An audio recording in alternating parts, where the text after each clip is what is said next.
মামুন তুমি বিয়ে এতদিন ফেসবুকটা ভালোই ছিল, আবার শুরু হয়েছে প্রিন্স মামুনের দ্বিতীয় সুগার মামি। কিরে হিরোইন শেখর, তুই কি আর ভালো হবি না? এত সুন্দর সুগার মামিকে কেউ মারে? যা বেটা।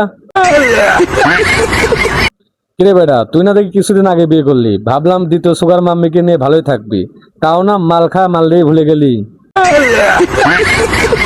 তুই বেটা প্রেম করে বিয়ে করছিস দ্বিতীয় সুগার মামিরে, তুই এখন খাবো কাজু বাদাম কিশমিশ হালুয়া, তা না করে বাবাকে দ্বিতীয় সুগার মামি চেহারা ভস্কায় ফেলাইছস। তো এখন কাদোকে সুগার মামি, প্রেম করার আগে মনে ছিল না যে লায়লার মতো আমার চেহারা ভস্কায়া দিব?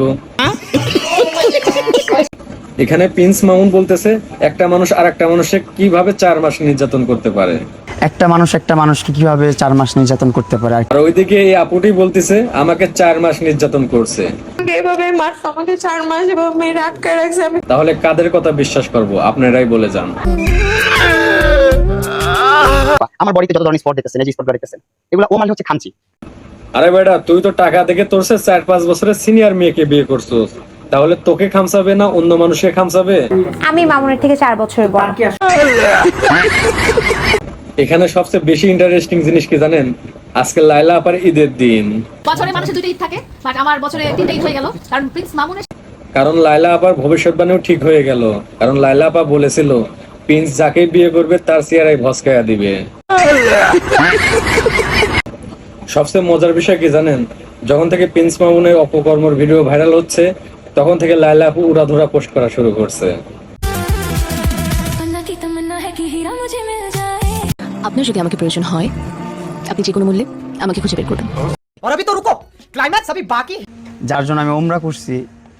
সকল হাজি উমরা করে আল্লাহ রাসূলকে খুশি করার জন্য, আর তুই বেটা গেছিস গার্লফ্রেন্ডকে খুশি করার জন্য, তাহলে তো এমনটা হবেই। কথায় আছে না, যার জন্য করলাম চুরি সেই বলে চোর। প্রিন্স মামুন হজ করলো একে খুশি করার জন্য, আর এই প্রিন্স মামুনের পিছন দিয়ে আসলা বাস দিল। এখানে আমার একটা কথা আছে, তুমি জানোই যে প্রিন্স মামুন নেশাগ্রস্ত, মদ গাঁজা ইয়াবা খায়।